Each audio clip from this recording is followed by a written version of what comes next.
Hello, friends. Welcome to today's Paint and Sip. Hope everyone's having a good day, good weekend, all of that stuff. If you're joining me live, welcome. Glad you're here. We're going to get started in about 4 minutes. We're going to get started at about 1:05 Eastern Time. That'll give you everybody a little bit of time to grab your watercolors and grab your whatever you want to sip on and get set up. If you are joining this a little bit later and you just want to skip right to the directions, you can skip about 4 minutes forward, and that's when we'll get started with the actual instructions for the painting. Until then, if you've got any questions, comments, anything that you want to chat about, please feel free to put those in the comments. And we'll just hang out for 4 more minutes and then we'll get started. I'm excited to paint with you all today. Paint and Sip was 2 weeks ago, so we're right on schedule. I usually do these every other week. I was the one asking for non-granulating ultramarine about white nights. It's really nice. Oh, good to know. Nice. I've never heard of that brand, but I'll check that out at some point for sure. Hope everyone else is doing well. It is a cold day here in the Midwest, so I've got my warm jacket on in my sunroom here today. Hello from sunny Florida. I am jealous. That sounds lovely. Once again, for those of you who are hopping on, we're just going to get started in like 3 minutes, just so you have a little time to grab your watercolors and get set up. I've got my coffee here that I'm going to sip on. Feel free to grab whatever drink you'd like for your paint and sip experience. Hello, hello. Oh, hey, Doom Scroller. How's it going? Good to see you.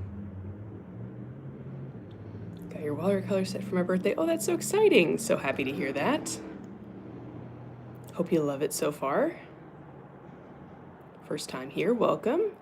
Just received a new watercolor book. I have both now. Oh, good. I'm so glad to hear that as well. Before we get started, actually, I should grab my watercolor books because I will be talking about those today a little bit. There we go. Hello, by the way, do you have a Facebook page? There's someone with the same name. Yeah, that is not me. There are quite a few fake Facebook pages that use my photo and use my content. It's really annoying. I've reported a lot of them, but nothing ever happens.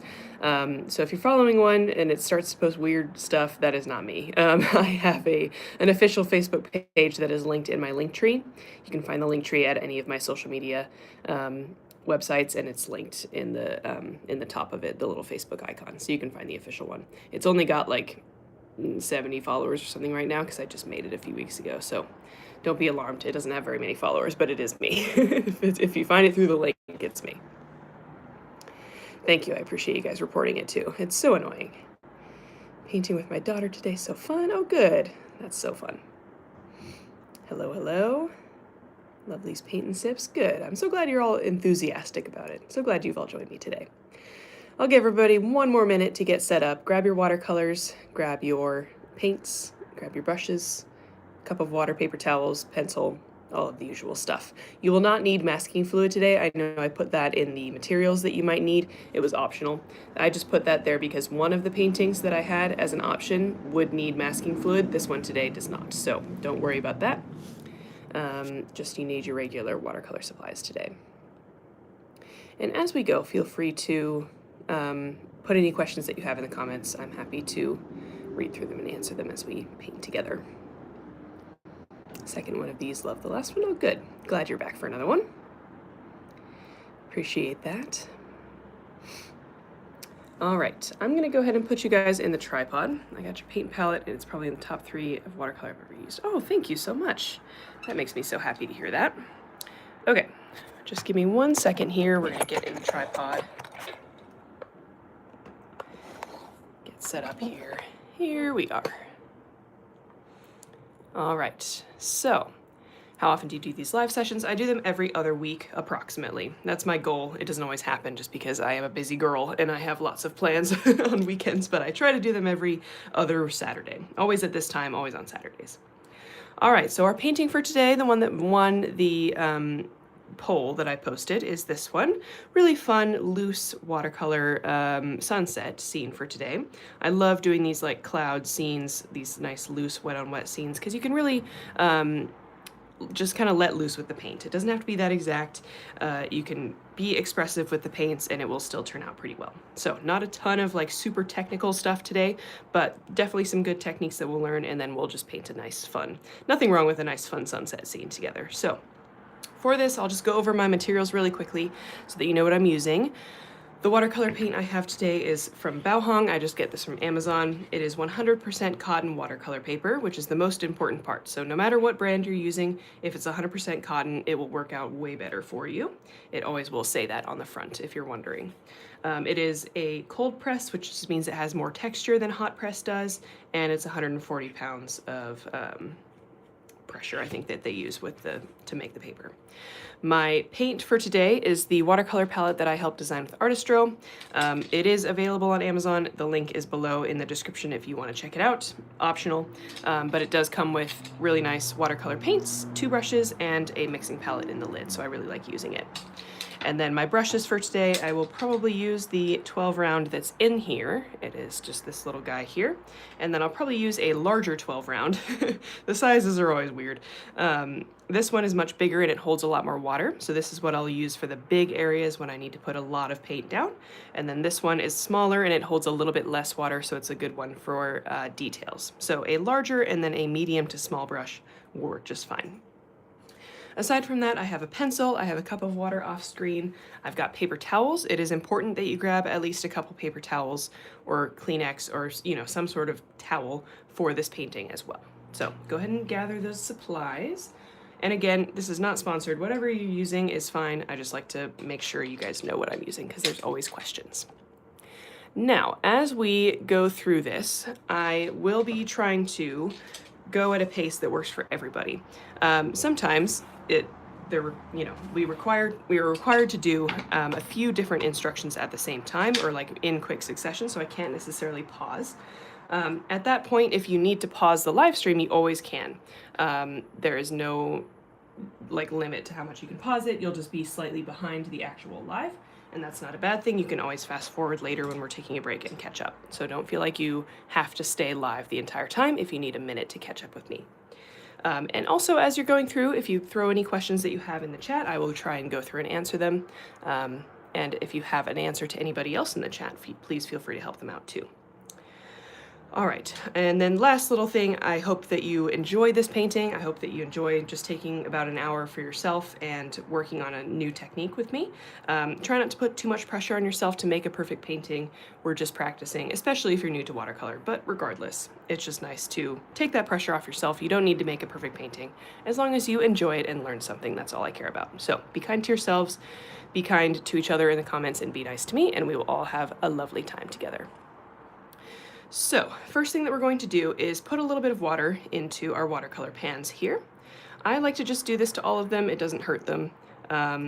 We might not use every color. We probably won't, but just in case, we'll have them all ready. And putting a little bit of water into the pans just helps to dissolve the paint and gets it ready for using with our watercolors. So I just like to use a brush to do this. If you have a spray bottle, you can be fancy and use a spray bottle. Use whatever you want. As we're doing this as well, I will mention that the reference photo that I'm using for this painting is linked in the description as well. So if you'd like to pull that up and have it up side by side with the video today, you're welcome to do that. Sometimes it's nice to be able to see the reference photo and see my painting at the same time. I have the reference photo up on my computer off screen. Okay, so while the paints are dissolving a little bit in the water, we are going to go to our paper and do a quick pencil sketch. So we've got our paper here. The only thing that we need to sketch is our horizon line. So that's where the land meets the sky. It's right about here in this final painting here. And I'm gonna put it about 1/3 of the way up the paper. This paper is a little bit taller than the original paper, as you can see here.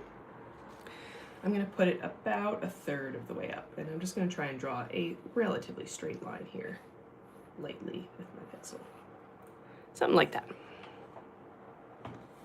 And that's all you'll need for our pencil sketch. Everything else is going to be, just as we go, a la prima. All right, let me check the comments here. I have your books and I've loved working through them. Hearing that art is a skill that can be learned is quite reassuring because I wouldn't consider myself artistic. Thanks for the encouragement. Of course. I really am happy to hear you say that because a lot of people do really think that art is a skill that you're born with, and it is not. At least for me, my paintings when I was a kid looked probably just like yours. I have made tons of bad paintings in my life, and it just takes a long time. And a lot of people just aren't that patient with it. Like they expect to be good at it right away, and that's just not how it works. You have to work at it. It's a skill just like anything else. And if you dedicate yourself and you work, you can learn all of this stuff. So I'm happy to hear you say that, and I want to encourage you to think that way. All right, so once you have your paints dissolving here and your pencil sketch done, we're gonna mix up our first 2 colors. Actually, no, we're gonna mix up our first 5 colors. Wow, we've got 5 colors to do for this first layer. We're gonna paint the entire sky at the same time. It's going to be a wet on wet technique. We're gonna paint all of these clouds and everything at the same time. So this is an opportunity. If you end up falling behind, you're welcome to pause the live stream and then catch up later. I'll give you a little bit of time to catch up. So our first 2 colors, we're gonna use the bigger sections in the palette here. First one is going to be yellow ochre. And both of these colors are going to be pretty watered down. So I'm just gonna add a little bit of paint and then a bit of water and make sure I mix enough here. So something like that. I'll grab a little scrap piece of paper so I can swatch these for you. That might be a little too light. Add a little bit more paint there. Should look something like this. So that's just yellow ochre. The second color is going to be a combination of these 2 blues here. So this is phthalo blue right here, very bright blue. And then this is ultramarine blue here, a little bit darker, more muted blue. And I like to combine those to create a sky color. I'm going to water that down a bit as well.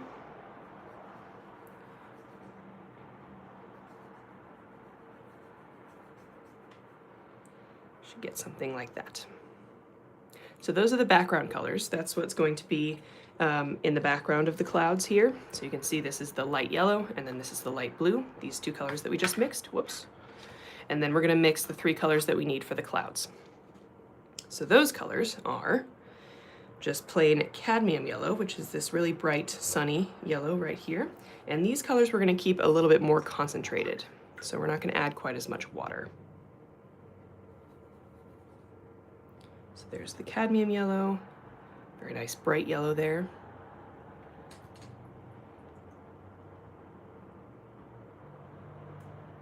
Then we're gonna do a little bit of alizarin crimson. Again, a little bit more concentrated.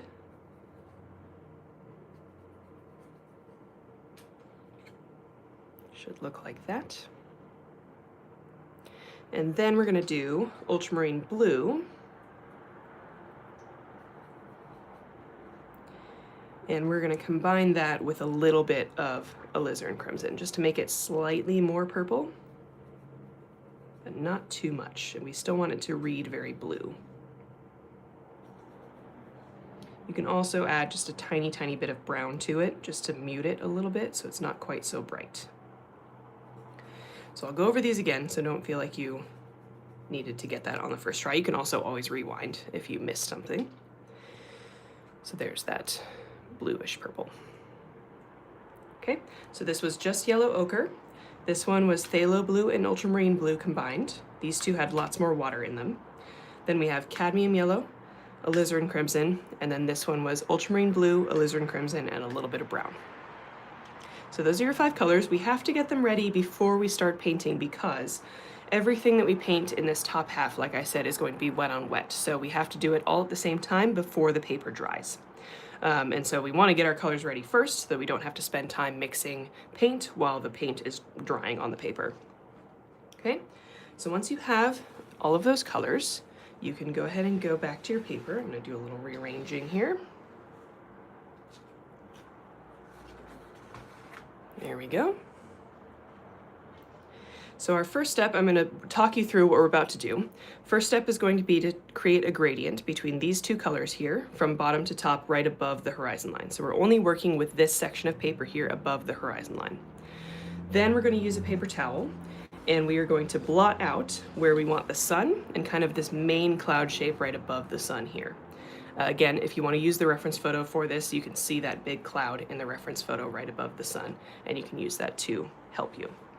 Then we'll use these three colors to create the clouds and create the sunlit effect on the clouds. All right, so I will talk you through all of that and we will just do our best to get through all of that together, okay? First step is going to be to put a layer of water onto the entire top of the page. And I want you to make sure you're putting a nice thick layer of water here. And you can go to the horizon line just a little bit over it, it doesn't really matter. We're covering that up later. So I'm moving my head around to see if I've missed any spots or if there's any spots that are drying too fast. I also have my space heater going, so I'm going to turn that away from me so it doesn't dry this paper. And I'm going to make sure I have a nice, generous layer of water all over this paper. So you can spend a little bit of time doing this. Make sure that water really gets in there and add a little bit more as it starts to dry a little bit. Really get that paper saturated. Okay. Once you feel ready, you can go right into the yellow ochre mixture down here. And we're going to put this using horizontal brush strokes right here at the bottom of the page and just work our way up the page until our brush runs out of paper, or our brush runs out of paint, just like that. You can do that maybe twice. Again, start at the bottom with that paint and work your way up until the brush runs out of paint, just like that. Then you're going to rinse your brush, go into the blue mixture here, and we'll do the same thing, just starting from the top. So starting at the top here, horizontal brush strokes, working our way down, letting the brush run out of paint. You will get a slight green tinge in the background there. That is okay. If you end up with big puddles of color right here, of paint and water, you can use a completely dry brush and just take those up a little bit, just so that you don't have those huge lakes of paint on your paper. I'm just tilting mine to the side just a little bit so it collects at the edge, and then using my brush to collect it. You don't want to do that too much though, because you'll take away all of the water on your paper, and we still need that water there.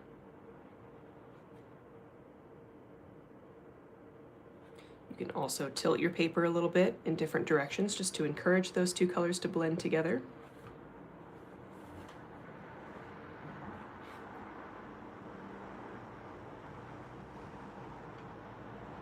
And I think I'll do one more. Working down from the top and letting the brush run out of paint. Doesn't have to be perfect because we're putting clouds over the top of this, so if you have a little bit of streakiness or if it's not quite perfectly blended, it's okay. We're putting clouds over this anyway. All right, so once you're there, once you've done that, we're going to use our paper towel and blot out the area that we want the sun. So I'm going to use my finger inside my paper towel here, like this. And I want the sun to be just slightly above the horizon line and a little bit off to the side. So not in the dead center, just a little bit off to the side, right about here. And I'm just going to press down for a few seconds, create that sunspot. There. Then I can continue using the paper towel to create the cloud shape that's just right above the sun here. So I'm just going to blot it out. You don't need to blot out the entire shape, just a rough area of where you want that cloud to be. Something like that. Doesn't look like anything yet, don't worry, it will. just trying to create like a cloud-like form on top. Fluffy shapes. I am getting a lot of paint collecting up here, so I'm going to collect some of that with my brush as well.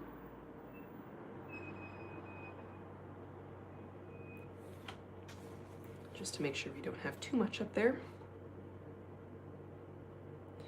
Now that we have created where we want the clouds to be, we're going to go through these colors in order of the order that we mix them, and I'm switching to my smaller brush. So starting with the cadmium yellow, I'm just going to put this right around where I blotted out that sun shape and spread it outward from the sun shape. This is just going to give me a nice glowing effect here.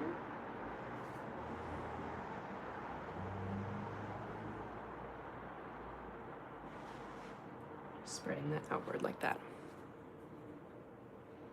You can leave the inside of the sun harsh like that, or you can use a damp brush to just blend that a little bit, but you still want to leave a nice white spot in the center there.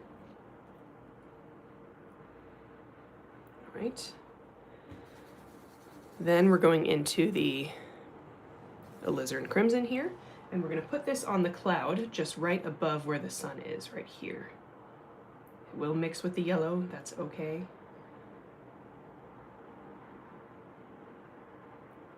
Just gonna fill that in like that. It's okay to let the colors mix together, that's what they're gonna do. Once you've done that, then you can just switch right into the purple color, and we're gonna use this to fill in the rest of the clouds that we're doing. So all the way over to the side here, creating some interesting cloud shapes. Where we created that dry edge with the paper towel, you'll get harsh lines, and where you meet with the water on the page, you'll get soft lines, and I really like the combination of the two. So in some areas, I will stick within the area that I blotted out with the paper towel, and in some areas, I'll go beyond it and let that color mix with the water on the page. Hopefully that makes sense. I know that's a lot of detail to think about.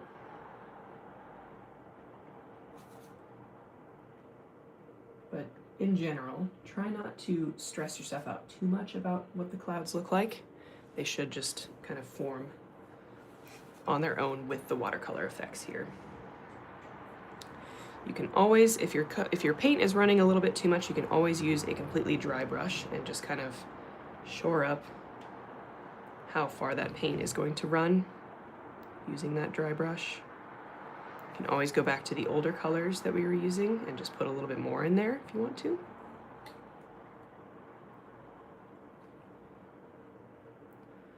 And there's some other little details that we can add around here. So these are optional, but you do have to do them while the paint is still wet, so keep that in mind. We can add some little streaky clouds down here underneath where the sun is. I'm just going to use some alizarin crimson and just add some very light streaks down here underneath the sun.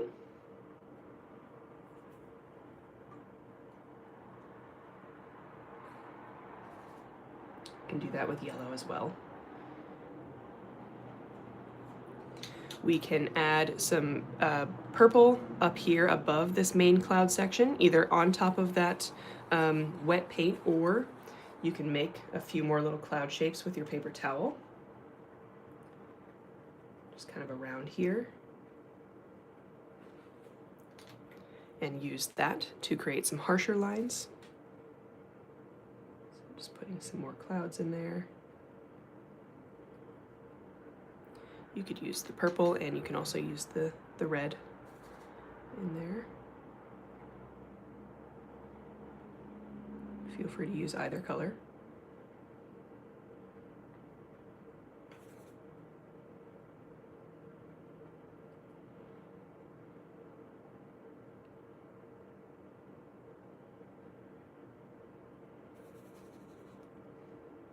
If you don't use the paper towel, you'll just end up with these really nice, soft, spread out clouds.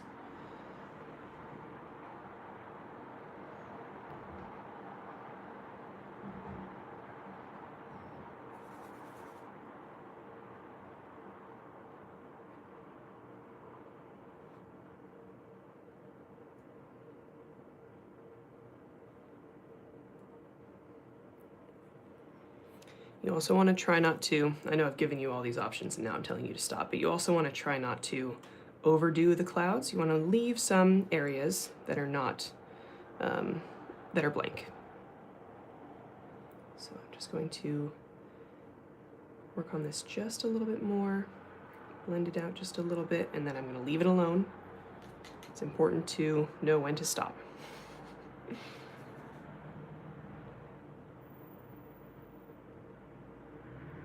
Whenever you're done, you can just leave it to dry.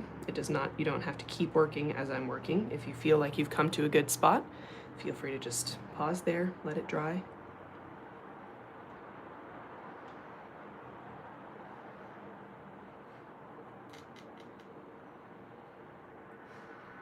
I feel like I've gotten to a pretty good spot here. Maybe just a couple more darker shapes up here.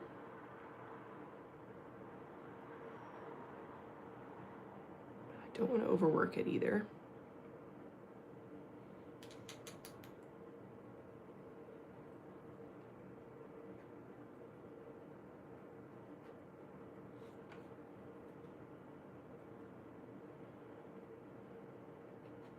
I'm going to go ahead and leave it there. Leave it alone. Let's see if there's any comments that I've missed here. If my paper is already dry, do I have bad paper or do I just need to add more water? It could be both.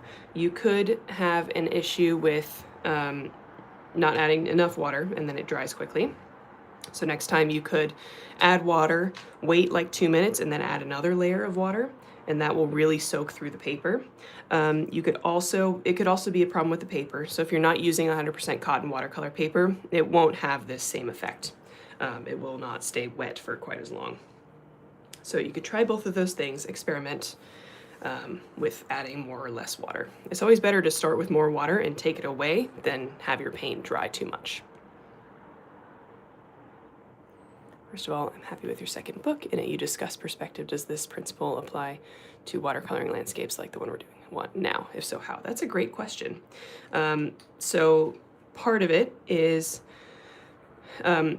yes, perspective definitely does apply. There is a different kind of perspective that you use when you're painting skies and clouds, kind of like a dome over the top of the landscape. And so what we do to show that is the clouds at the very bottom towards the horizon line are these streaky clouds. They're much narrower and smaller because they're far away. As the painting goes up towards the top, the clouds will get larger. And the other thing that I'm doing to help with this perspective is having these clouds point inward. So that helps to kind of center the painting in the middle and create this kind of eye effect where where the clouds are leading you in towards the center of the painting. And they get larger as you go up toward the top. So let me see if I can explain this in like an easier way. So like if you have, let's see, this way, here's your horizon line. Then the perspective lines in the sky go kind of like this. They get further apart as you get up. And then say this is the vanishing point here, it goes out like this. And so your clouds at the bottom here towards the horizon line are these small streaky clouds. And then as they get up here, they're these much larger, fluffier clouds. Like this. Does that make sense? I'll draw those clouds a little bit firmer so that you can see them.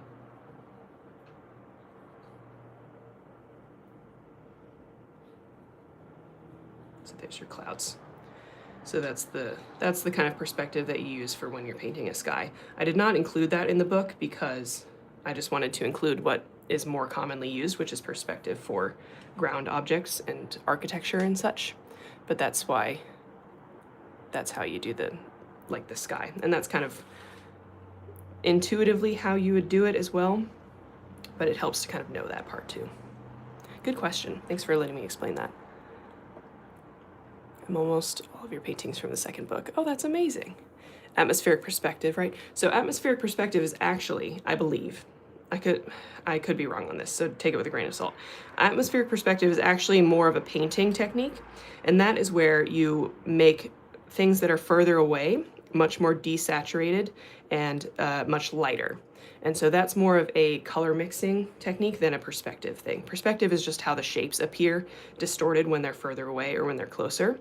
And atmospheric perspective is more about the color that you use to portray them and how the color affects how it looks. So that's a good question. And sorry for all the tagging. That's okay. I love seeing your paintings. Okay, that's you. I wasn't sure. Perfect. Okay. No, don't ever apologize for tagging me too many times. I might not share all of them on my story, but I do enjoy seeing them for sure. So don't ever feel bad about that. All right, we're gonna make sure this paint is dry all the way. So I'm gonna go ahead and use my hair dryer just to keep things moving here since we're already at 1:30. If you have a hair dryer, please feel free to use it. If not, I apologize for the hair dryer noise that you're about to hear. Sometimes it helps if I talk through it, then it won't be quite as loud for you, but we'll see. Please do ask any more questions that you have in the comments while we're waiting. Oopsie, no, that's all right. I can see why that would be a logical thing to say.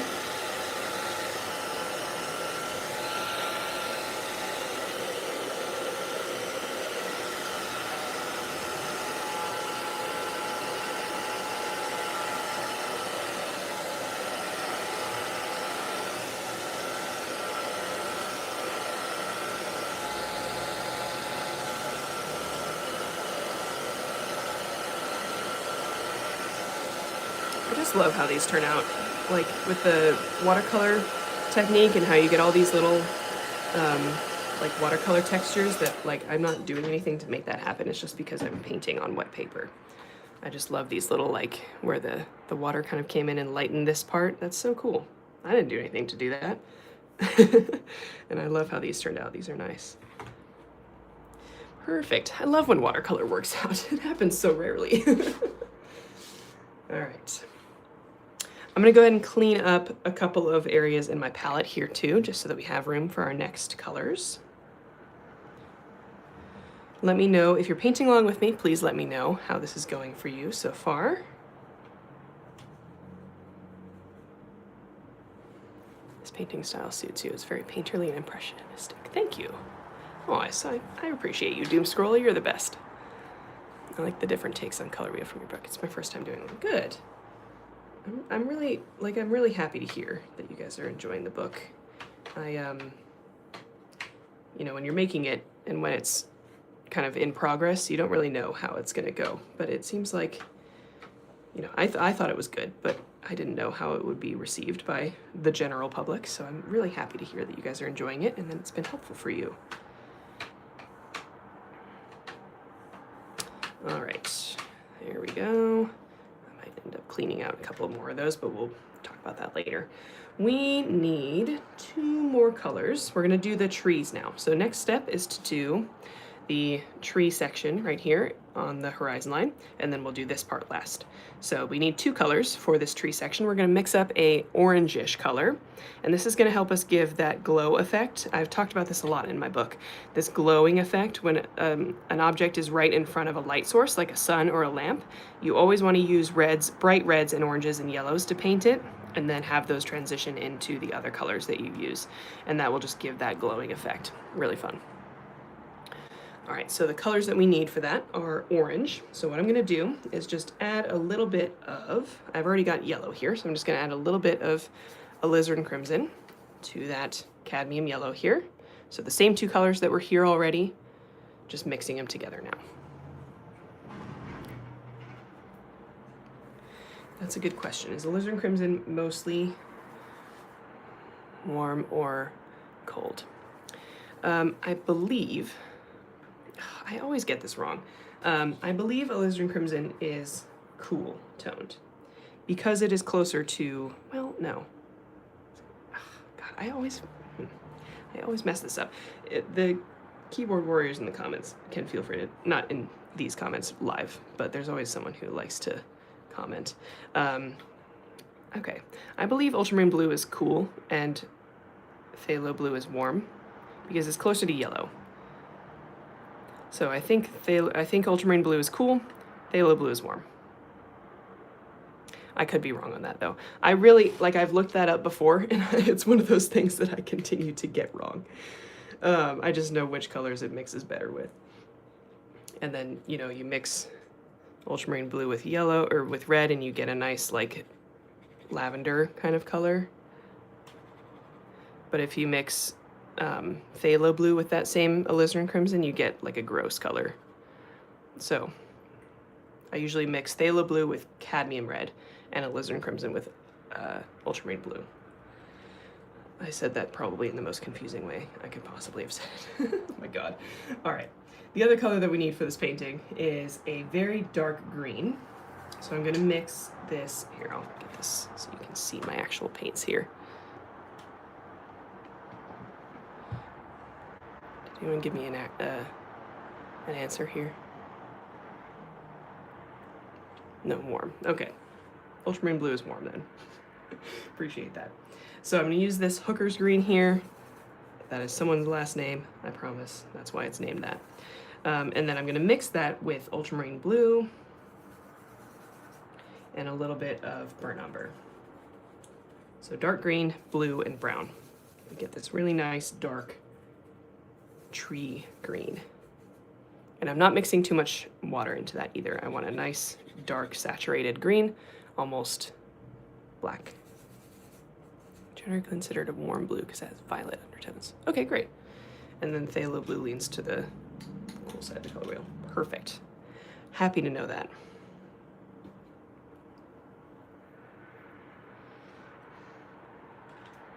Okay, now that we have those two colors, we can go back to our paper.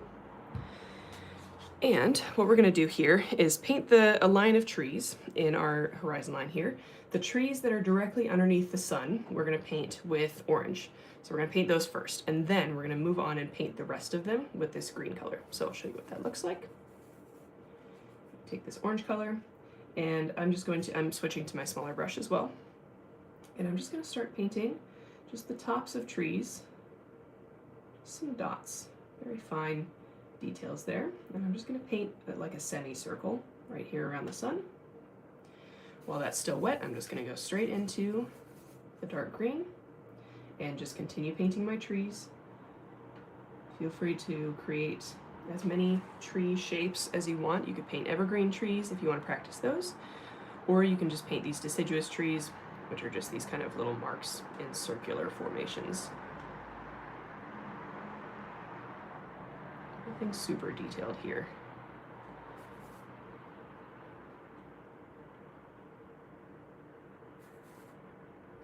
I'm just going to bring this down and make a relatively straight line on the horizon line here. Doesn't have to be perfect. Keep moving around.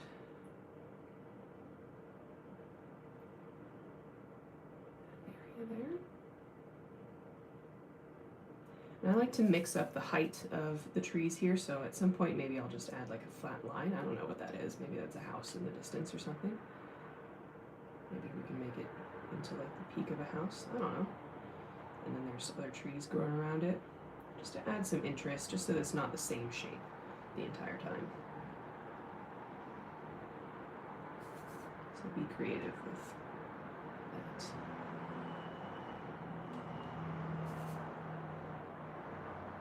Maybe I'll add in like a slightly larger tree.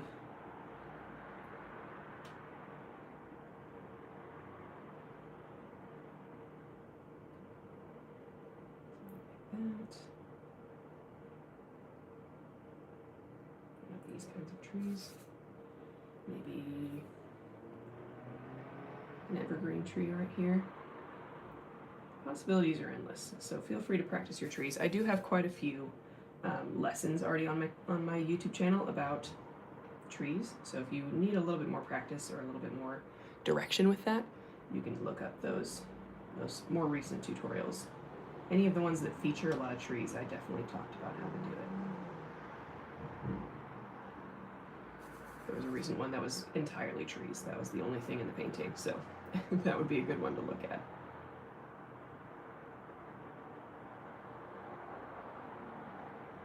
There we go. If you didn't quite get the saturation on this first layer that you want, you're always welcome to go over it again with another layer of the same color. This is the darkest area of the painting, so it's always good to get that nice value change to a really dark color here. Helps to contrast the light area of the sunset. All right. And while you're finishing up your trees, I'll just do my shameless plugs, as I normally do for these paint and sips. They are always free, but the cost of that is that you get to listen to my plugs. So if you want to support me as an artist, first of all, thank you. I really appreciate it. One of the easiest ways you can do that is just by subscribing to the YouTube channel, following me on all my social media, commenting, liking, all of that stuff. That always is actually super helpful. If you'd like to support me in a monetary way, there's a few ways you can do that, also linked in the description. First of all is the link to my new book, Watercolor Bootcamp, which we've been talking about a little bit in this lesson here. This guy is my newest book. It came out a couple weeks ago. It is basically an art class in book form. So it takes you from art basics and watercolor basics like light source, and watercolor basics like different types of marks that you can make, wet on wet, wet on dry, all of that kind of stuff, all the way through to more complex paintings. So it kind of builds you up as you go, and you learn things kind of on top of each other. Everything builds on itself. So then you go all the way up to like a limited palette painting. And then at the end is a chapter on experimenting. So you experiment with a few other styles and types of watercolor, ways that you can use watercolor in art, like different papers. So I highly recommend checking out the book if you haven't already. It's available anywhere you buy books, Amazon, Barnes & Noble, all of those different websites. And if you click on the link in the description of this live lesson, you can just find all of those options, so you can pick the one that works for you. Also linked in the description is my first book, Watercolor Wonderlust. I won't talk about this one quite as much, but it's a great sequel to Watercolor Bootcamp. So I kind of put them out in reverse order. This one is just basically these paint and sip sessions in book form. So feel free to check that out as well. Great option for you if you just like painting landscapes and you want a little bit more direction as you do that. Lots of different types of landscapes in here, and a lot of techniques in here too that you can learn. So please feel free to check those out. Also in the description is my Etsy shop. That's where I sell all of the things that are related to my art. So I have prints, postcards, bookmarks, stickers, as well as my original paintings in there. So feel free to check that out. It's a great place to shop for gifts as well. And I have my Patreon in there. If you want to support me on a monthly basis, you get some art gifts every month and an extra tutorial that is not published anywhere else. And my Amazon storefront is the last thing I'll talk about down there. If you'd like any of the supplies that I'm using or want my suggestions for what supplies to get, I have like full lists in there. I am a little bit OCD, so I organize them very well, I will say. So there's lots of different options in there, lots of different stuff that I've tried and would recommend. So would recommend checking that out. And last, if you'd like to leave me a tip or a gift for today's session, that's always optional, but my PayPal is linked in the description as well. If you'd like to do that, that is there for you. All right, I think that's all the plugs I'll give for today. I really do appreciate your support, however you choose to give it, even if that's, remind you going quiet. Uh-oh. Can you guys hear me? Hopefully you can hear me. Yes, any way you choose to support me is really, really lovely. It is why I'm able to continue doing this for a living, so thank you. Thank you guys. I appreciate it. You guys are very sweet. All right, last section for this painting is going to be the bottom. We've got to just paint this grass in. It's not going to be very detailed. We are going to just paint this in a few different colors of greens. Sound is better again, of course. Did YouTube mute me just while I was trying to make a living as an artist? All right. So we just need to mix several different shades of green here. We're going to continue using this orange color, so don't get rid of it. Make more of it if you need to. Same orange color that we just used for the trees, so that was cadmium yellow and alizarin crimson. Then I'm going to make a little bit more of this same color as well. Here, we'll go back to my mixing screen.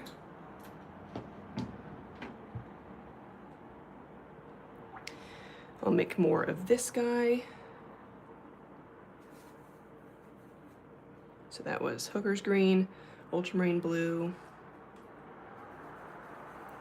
and burnt umber.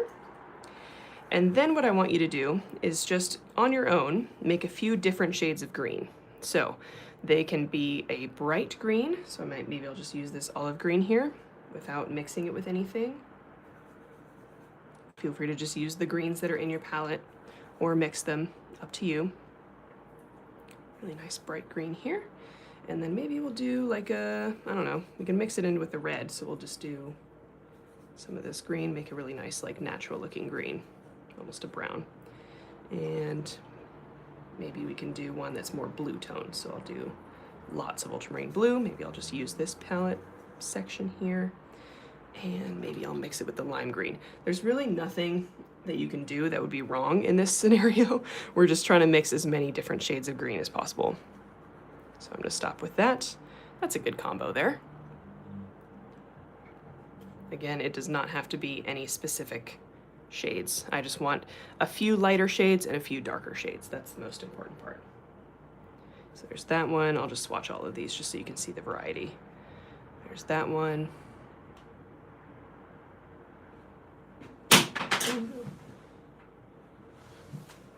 Drops brush. There's that one, nice lighter green. And then you already know what that one looks like. That's the really dark green that I had before. So lots of different options. I want you to, oh, please tap the like button. I appreciate that too. I haven't said that very much since we moved to YouTube. I just realized they do have a like button as well. I appreciate you guys. All right, and we're keeping those colors concentrated as well. We don't want to add too much water. Back to our paper here. I'm gonna use my bigger brush. And the only thing that you need to worry about here is keeping this orange color right below where the sun is, and then moving from light to dark. So I'm gonna go here, here, here, here, here, from light to dark. So starting with that orange color, we're just gonna put this down right underneath where the sun is. Just a little kind of semicircle right here. Then, without giving it time to dry, we're just gonna go right into my next lightest color, which is this lime green. I'm gonna put that in here, right around that orange color, blend things together. And we'll just be using relatively horizontal brush strokes for all of this. Then maybe I'll go into this guy, add some of that in. Switch over to this one, add some of that in. Maybe like halfway down, I'll add just a little bit more of that lighter green, just for funsies. And then we'll go into this dark green for the rest. And I'm just trying to, again, the brush strokes are relatively horizontal, but I am curving them just a little bit, just to create those little like hills and undulations in the ground that you would expect to see in a grassy field. You can also always just take a little bit of extra paint from your palette, put it in there, maybe a little ultramarine blue down here at the bottom, just to darken it up a little bit and cool it down. Maybe you could add a little bit of brighter yellow, like a little cadmium yellow, up here at the top. Just to add like an extra little sparkle of lighter green. Lots of options.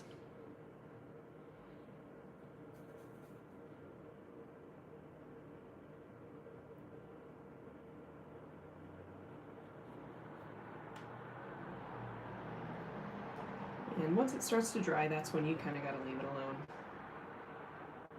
You won't be able to do too much of it. Well, that's not true. Feel free to keep working through when it's drying. You can also always do another layer on top of it. So if your colors were too light and they end up drying a little bit lighter than you want, you can always do another layer of exactly what we just did. So I think that's pretty much it for today. I'm gonna let this dry a little bit air drying so that we can answer any final questions, and then I'll hit it with a hairdryer. We'll take it off the block, and then we'll do our final thoughts and everything. So if anybody has any other questions, please feel free to let me know. I did a drawing live on stream today and nobody watched. Girl, I feel that. You just got to keep doing it. Do it because you love it and not because you want people to watch. I'm sure you're already doing that, and people will come eventually. I got your book and tried the graphite tree, so fun. I also enjoy all those peat and sips. Oh, thank you so much. Oh, you're so sweet. Thank you, Kat. I appreciate it. You guys are so nice to me. It's not fair. I'll take this time to just clean off my palette. If anybody's got any last minute art related or this painting related questions, please feel free to throw them in the comments. We are finishing up with plenty of time, so I'm here too. Oh, replacement paint for the sap green. Thank you for reminding me. That's a great question. I like to use Winsor & Newton. I think they have a really nice sap green. That is also not quite the same color as this palette. So if you're talking about sap green, I think this is the one labeled sap green. This is more of a lime green. Winsor & Newton is a good brand. Daniel Smith is a good brand. Those are more professional brands. What else? What other paint? M. Graham is a good brand as well. And then I think someone said they liked, what was the one that someone was on here with ultramarine blue and said they tried out a different brand, and it was, let me go back to the beginning here.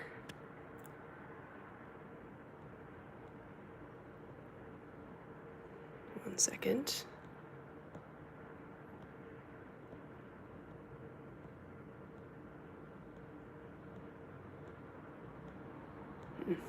I've missed it. Okay. I don't know where it went.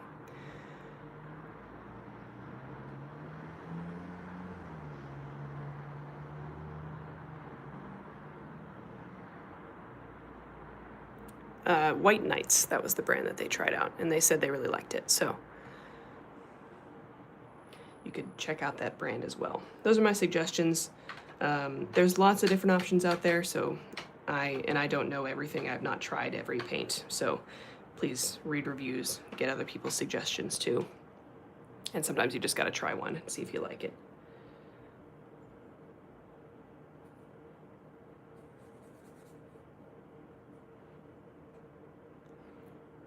I am new to painting, but always learn something at these live sessions. Thank you, of course.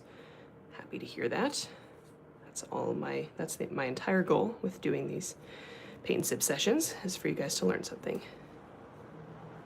Do you know the brand they use for your palette? I actually do not. It is just kind of like a factory kind of situation where they just go to, a lot of different brands use these same factories, and I don't know what factory it was. They just, go to a manufacturer and they tell you what paint they have and what colors they have in it.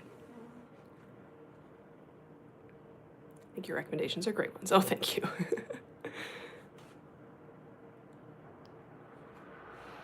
All right. Hope everyone really enjoyed painting along with me today. Here we go, just finishing up, cleaning up this palette. I can always finish this up later too. And I am going to hit this painting with a hairdryer just to make sure it is dry before I try removing it from the block. If you try taking the paper off the block while it's wet, it will tear, so try to resist doing that, even though it's tempting. Put that over there, that there, and we're gonna dry this real quick.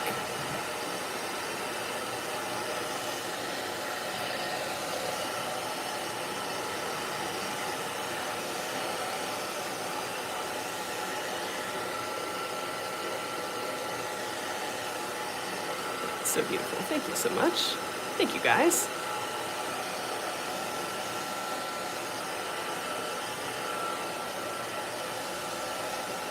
Alrighty, and I think that's dry enough. So this watercolor block came with this little tool here, little plastic tool to remove the paper from the block. If you don't have this, just a butter knife or some sort of dull applicator will work, like a used gift card or something like that would be fine. And you just find the little place where the paper isn't glued together, and you slide it in there, and then just run it around the outside to break the glue seal. Gently and carefully. Sometimes you'll end up with a little bit of glue on the sides of the paper. You can always just trim that off.